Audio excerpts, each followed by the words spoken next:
This section will be dealing in this section on individual behavior and processes.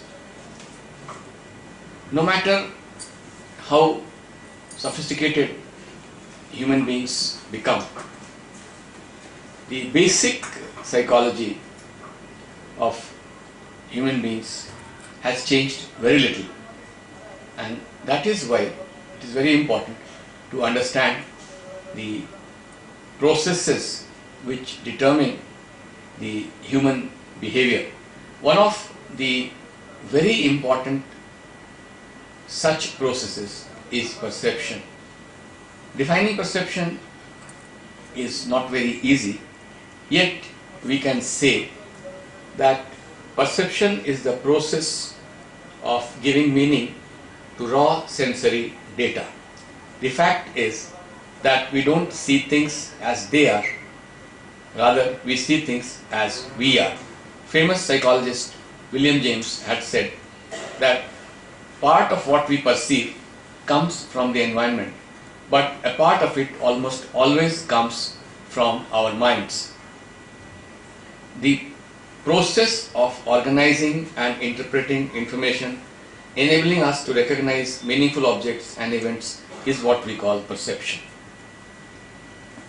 One definition of perception is that it is the study of perception of different sensory stimuli and is concerned with identifying the process through which we interpret and organize sensory information to produce our conscious experience of objects and object relationships. Another way of defining perception is that it is the process of receiving information about and making sense of the world around us. It involves deciding which information to notice, how to categorize this information, and how to interpret it within the framework of existing knowledge. It's a process by which individuals organize and interpret their sensory impressions in order to give meaning to their environment. Without perception, it would not be possible to perceive the environment. When you change the way you look at things, the things you look at change. This is the basic fact of perception.